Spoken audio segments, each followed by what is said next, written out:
Hello friendos and randos, welcome back to another video. Today we're going to be talking about OP12. It's coming up really quick and they've already revealed majority of the important cards, so we're going to talk a little bit about them. So here we go. The name of the set is Legacy of the Master. So it does feature several like master-student relationship kind of characters as the leaders, and I mean it's going to be a pretty interesting set. I've seen some of the cards. Let's talk about them a little bit. So first up, we do have Rayleigh as a leader. So we of course have him and Luffy in the background, the student he trained during the 3D2I time skip. He is just holding his canteen as usual. Chill guy, of course. He is a red leader, mono red, 5 life, former Roger Pirates. Former right hand of the Roger Pirates, and his first effect is actually pretty interesting. You cannot have cards with a cost of 5 or higher in your deck according to the rules, so that means he's actually limited from playing a lot of very significant cards. Right off the bat, what comes to mind is Dragon Rayleigh himself, the 8 cost Rayleigh, 7 cost Whitebeard, 7 cost Beckman, of course 10 cost Roger. He's not allowed to play his own captain. And he's also not allowed to play 10 cost Shanks of either kind. He's not allowed to play any of those like really powerful cards. However, in return, what he does get is his secondary effect, which is activate main once per turn. You may reveal 2 event cards from your hand to give up to one of your characters with a base power of 4,000 or less plus 2,000 power during this turn. So this means that any card that like he plays out can be given 2'd on for free basically by revealing 2 event cards from your hand. So that's a lot of value. However, I'm not sure if that will make up for the fact that he isn't going to be allowed to play like these powerful boss monsters. So of course, right away from thinking about this, you're going to think of like animal package like Chopper. That kind of package would be pretty good because it synergizes really well with the Shut Up Let's Go event from EBO1, so you can play any of the animals and stuff like that, and that event being an event also lets you use it for Rayleigh's activate main. Other than that, he also can use like the 0 cost event, removal events like Jet Pistol or Mole Gun, which is really popular now as well, can also be used. And I've seen some of the reviews for him as well. Some of his events include like a free searcher, if I'm not wrong, and we can talk about that in a little bit more detail later. I think he is an interesting idea for like an aggro deck. He's kind of like the promo Uta, if you remember that. Pay 1 non to give 2k to a vanilla character, except in this case it's give only 4,000 power or less characters plus 2,000 power. So it's a very interesting effect. I definitely think it has some potential to be like a very powerful aggro deck, but I think they are really undercooking like red decks in general. Like the last like reasonable red deck was Smoker, and even then it really did more like it really played more like a 8 cost kit deck anyway. So like I'm not very happy with the direction they've taken red decks recently. Before Smoker, it was like Shanks, that was good. And before that, it was like Whitebeard, I guess. I don't know. Like the last mono red deck that was really good. Yeah, I really hope they do like more interesting power related things with red decks other than this. Like mono red decks at least. And I hope that they can come out with better ideas. They're really trying a lot of new things. I just think like they keep like kneecapping them. Like if the secondary effect already limits you to only using characters with like 4,000 or lower base power, why was there a need to kneecap him by not letting him play cards with a cost of 5 or more? Like it feels like a very odd restriction, you know, like I don't know. Okay, so that's Rayleigh. Let's talk about the next master student combo, which is Zoro and Mihawk. So this is another Zoro leader that we have. I believe our second Zoro leader if you don't count Zoro and Sanji, and he is a mono green supernova straw hat crew leader. So pretty powerful type combination. Straw Hat Crew being, of course, a lot of support. Supernova, a lot of support. The most obvious card when we think of Supernova green support is, of course, the 5-cost Cavendish. Very, very good card. Mainstay in any of these green decks. Being able to restand 2 Dawn, always very, very good. So let's talk a little bit about his effect. Dawn times 3, activate main once per turn. If this leader has battled your opponent's character during this turn, set this leader as active. Then, this card cannot attack characters with an original cost of 7 or less during this turn.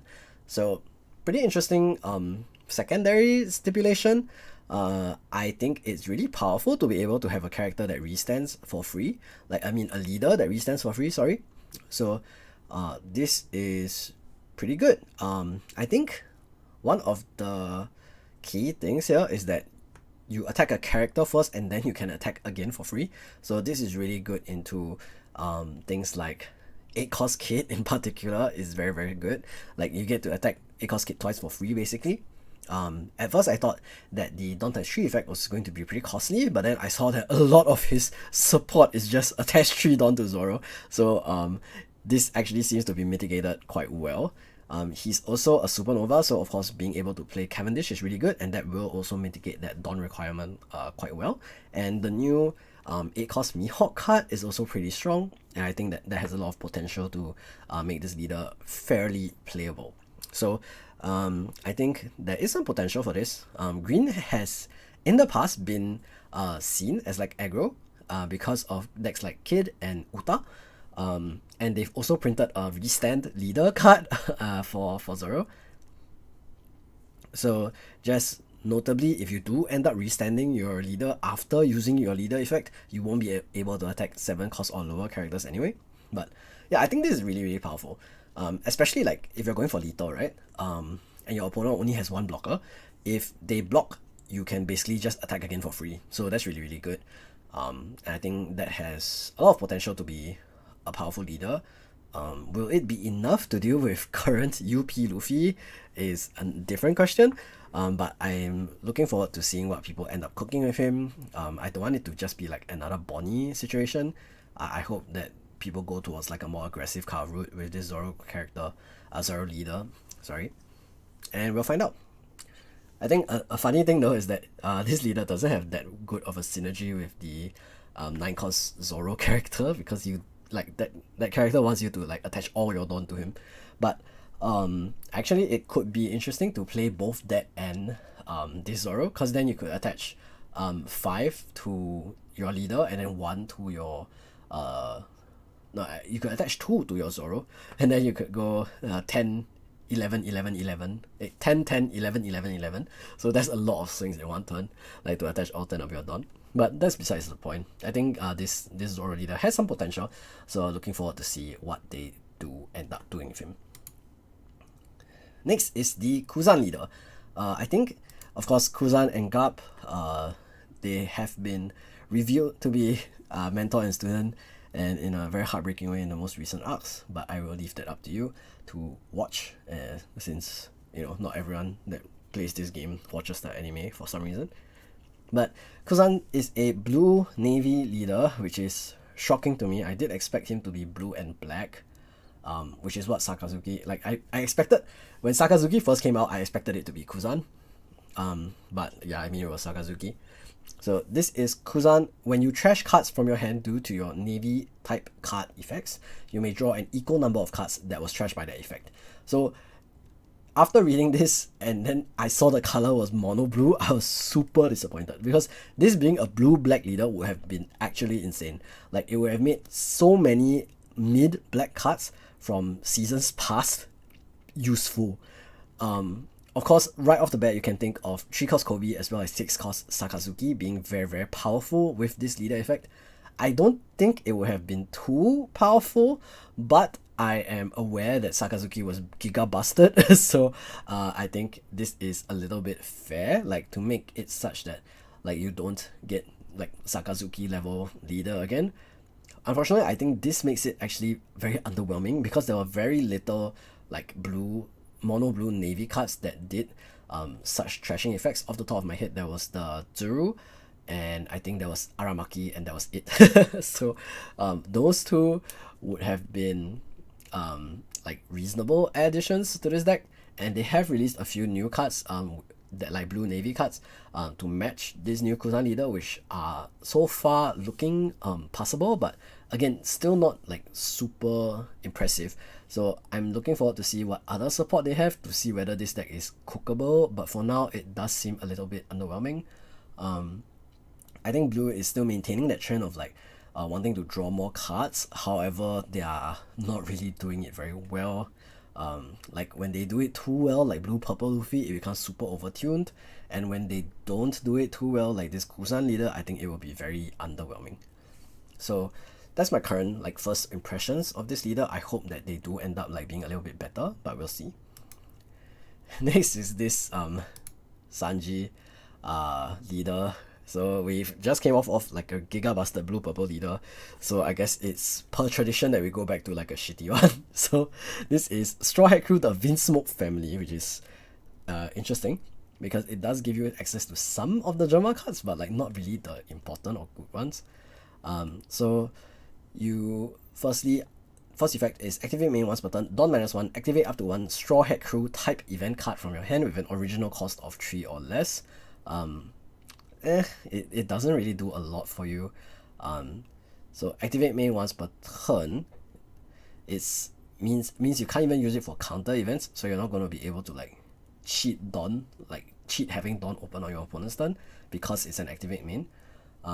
Notably, a lot of the removal like Straw Hat Crew type events like Red Rock or 3000 Worlds are like more than 3 costs as well, so those are also out of the picture. Off the top of my head, the ones that are like usable are Gum Gum Lightning and Gum Gum Jump Rope, which are like the ways you can remove or like rest characters, I guess. So those are options, but like it's debatable whether those will be good for this deck still. And his when attacking effect is if the number of Dawn cards on your field is equal to or less than the number on your opponent's field, add up to 1 Dawn card from your Dawn deck rested. So it lets you re-ramp after you use your leader effect. So I guess your leader effect is quote unquote free basically. Like you get to use your leader effect except for the first turn, like except your 2 Dawn turn or your 1 Dawn turn, you get to use your leader effect every turn for free. But I don't know, I don't think it's that impressive. They did release like Sanji's Pilaf type card that lets you draw 2, because Sanji's Pilaf, the card itself, is actually East Blue type, not Straw Hat Crew type, because he hadn't joined the crew yet at that point. So I guess they had to give him another option for this. But we'll talk about that specific card a little bit later. As of now, of course, Blue Bubble Luffy is still the king of the hill right now. I don't think this ever can overtake Blue Purple Luffy. So if you're going to play a blue and purple leader, I think it's just going to be that. There's no real reason to like play this over him at all. Like yeah, this being a purple leader though, it can play Gum Gum Giant, I guess, which is yeah, sure, like give it to him. I guess he's very underwhelming right now in terms of like the overall effect, and we will have to see the rest of the support before like I really can make a judgment. Okay, next we have Rosinante, fantastic leader card. He is with Law here, of course, being his basically surrogate dad. So he is a purple yellow leader, which is a color combo that we last saw in Nico Robin, which didn't really do that much. This color combo is not particularly powerful in terms of the synergy that it has. So this deck is pretty interesting. Once per turn, if your Trafalgar Law would be KO'd, you may add the top card of your life cards to your hand instead. So it will protect Law at the cost of his own life. Very Law accurate. Activate main once per turn, Dawn -1. During this turn, the next time you play Trafalgar Law from your hand with a cost of 4 or more, it will have its cost reduced by 2. So it is a way to cheat out Trafalgar Law cards at a cheaper rate. It's a very thematic deck. You're gonna see basically every single Trafalgar Law type like card in the game in this deck, and there's actually quite a few. including the 3-cost searcher. Remember that one from OP05? That searches hard pirate type cards because it hits Trafalgar Law as well. So every single law card is searchable by that, which is funny. But yeah, it is a very interesting deck to play. Being able to reduce the cost by 2 is actually very strong. So notably on your 6th Dawn turn, you will be able to Dawn -1 and play a 7-cost healing law, which is really good. Like, it lets you heal one of your cards to your life, and then after that you also then, like, if they try to KO that law, you can add the top card of your life to your hand again. So it's very, very powerful. Then one interesting thing you can do is, like, you can like block for one of your non-law characters with the law blocker, and then use your life card to protect that law blocker after that. So yeah, pretty interesting like plays that you can do with this deck. I think it has a lot of potential, and this is the deck that I'm interested in playing a little bit. Being able to cheat out a 7-cost on your 5 Dawn turn is actually pretty strong. So on your 6 Dawn turn, sorry, but if you're ramping on your 3 Dawn turn, then it can be like on your 5 Dawn turn, which is how I foresee like this deck being played. So I think it is going to be really, really powerful. I'm excited to try it out. Okay, lastly is Koala, who is probably the most egregious deck in leader of the set, and she's here with Robin. I never really considered them like a master and student relationship, although like Robin learned one fishman karate technique from Koala, I guess. Like, I don't know, I've never considered them like a master-student relationship kind of thing, but I don't know, maybe they just wanted to put like 2 popular waifu on one card, and we'll see if that makes her more expensive, I guess, because she is the only female leader in this set. So this yeah, this leader is pretty crazy. So first of all, when this leader attacks your opponent's leader, if you have 2 or more characters with a cost of 8 or more, you can draw a card. So it's kind of like Queen, where in the past, if you could, when you attack your opponent, if you have what's the word? If you had a cost of 8 or more character, you can heal a life. But instead of needing characters on the board to draw it, Queen needed you to have a low hand size. Then once per turn, when your opponent plays a character with an original cost of 8 or more, or when your opponent plays a character through an effect of a character, you may activate this effect. Your opponent adds the top card of their life cards to their hand. So this is pretty crazy. It forces your opponent to take damage every time they play characters for free off of like another character. So this would mean like decks like Reiju are cooked. Decks like Zoro with the chopper is cooked. Decks like even decks that play like 5-cost blocker law, so green yellow law is cooked. You can't play 5-cost blocker law. Decks like Smoker that are reliant on 8-cost kit is cooked. Decks like Purple Luffy, in the past at least, that was reliant on Luffy Taro, is also cooked. And decks like Shanks, who are reliant on 8-cost characters or 10-cost characters, are also cooked. So this is a very insane answer to Blue Purple Luffy is so broken, Sanji is so broken. Yeah, the answer is to just make them eat life whenever they want to play a 9-cost. I don't know about that one, Bandai. So this seems really, really powerful. And the leader itself seems good, but I think the really scary part is actually the support that comes along with it. The support that they've printed for this deck seems very, very powerful. We're going to talk about it very, very shortly. But yeah, so far, just talking about the leaders alone, I think Koala seems to be like very stand out the best among all of them, followed by either Zoro or Rosinante, and then followed by Kuzan, and then followed by Rayleigh and Sanji in no particular order. So yeah, that's probably my like first impressions of who among these leaders are going to be really, really good. I'm a bit scared of how strong Koala looks, and after we talk about her support, is going to be even more clear.